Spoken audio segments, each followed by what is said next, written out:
Hello everyone, my name is Fitra Ariesta and I will be presenting my theoretical framework in which covers the research question on to what extent does the involvement of United Nations Office on Drugs and Crime helps decrease the activities of human trafficking in Southeast Asia. Without further ado, let's start. So this is the outline of my conceptual diagram. First, this research will be based on the theory of neoliberal institutionalism, and this theory will also serve as the foundation for the independent variable. And to that, the operational definition will cover UNODC mandate, frameworks, and strategies. Continue to the dependent variable, and the dependent variable will be based on the concept of good governance. And as the operational definitions of good governance, it includes domestic policies and regional agreements. Without further ado, of course, let's continue to the IV and DV relations.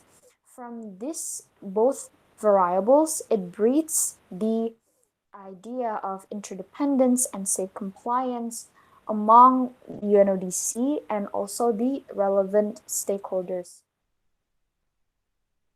First, we'll cover the conceptual and operational definitions of the independent variable.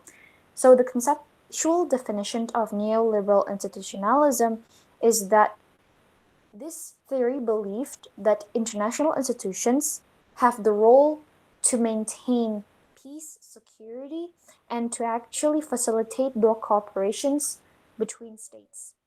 This term of neoliberal institutionalism was started since the 1970s, where Robert Keohane and Joseph Nye, they championed the studies of interdependence and cooperations.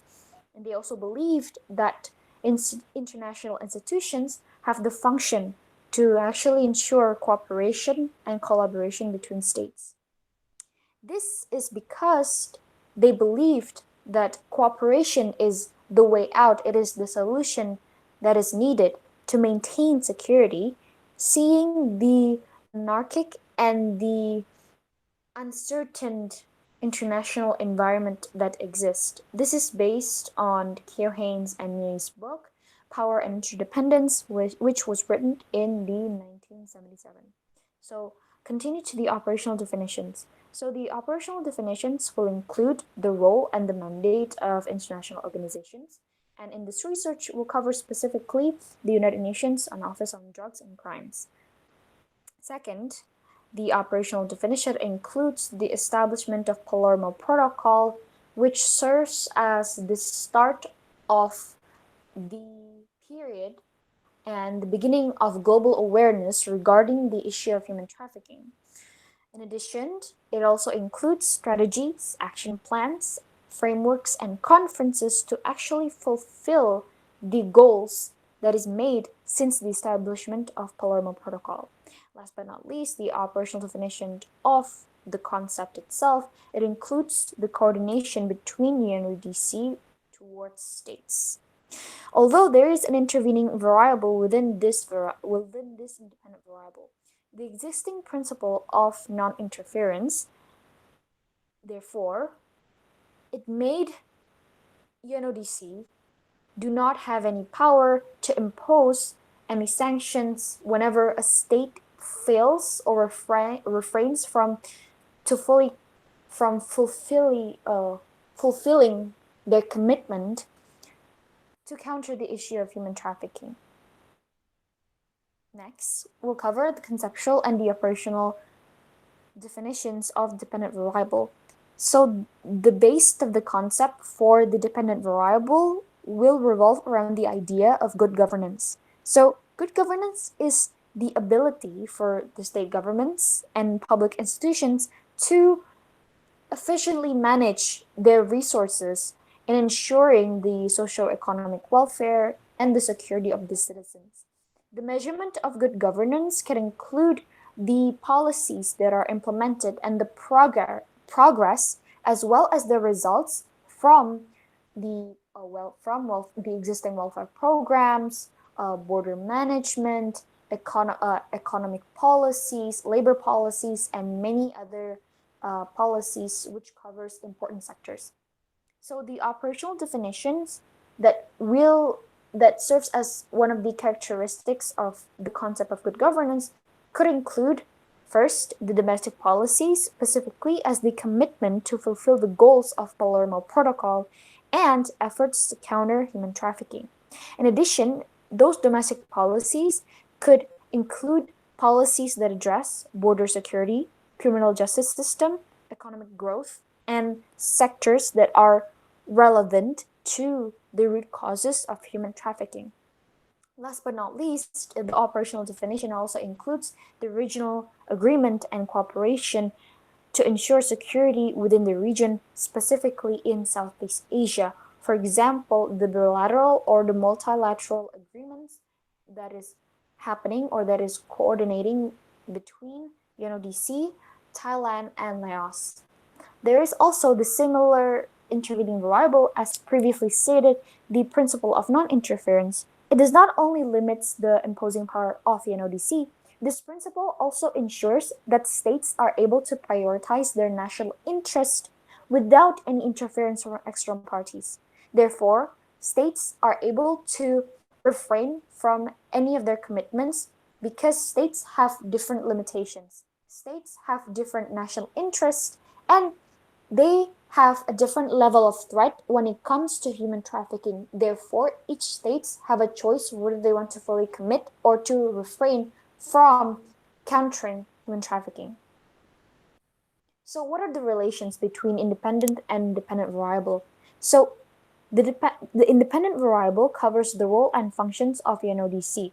As for the dependent variable, it covers the domestic policies and the regional agreements that is relevant to the UNODC framework.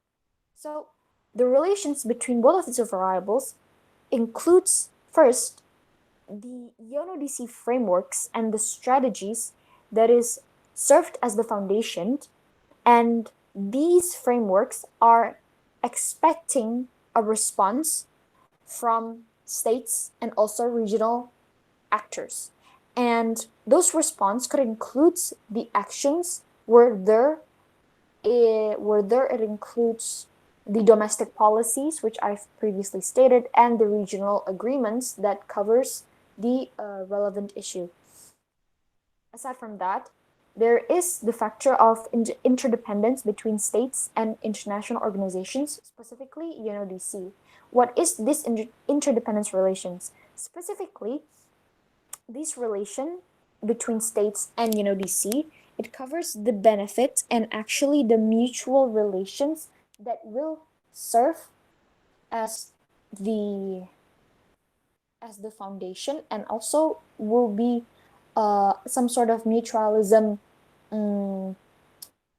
form of relations that creates benefits for both parties and ensures security for both parties. Aside from that, there is also a factor of state compliance in which states will try to fully commit to UNODC action plans. We understand both relations between the IVs and DVs, however, there is a scope and limitation for the research. So the scope of this research will focus on the timeline that is specifically covering the post-Palermo Protocol period. Because post-Palermo Protocol started since the year of 2000s, this research is specified to the year of, starting from the year of 2010 until 2020. And as for the region, this research will solely focus on identifying efforts from UNODC in Southeast Asia, as well as the domestic policies and regional cooperations that happened in this region during that timeline.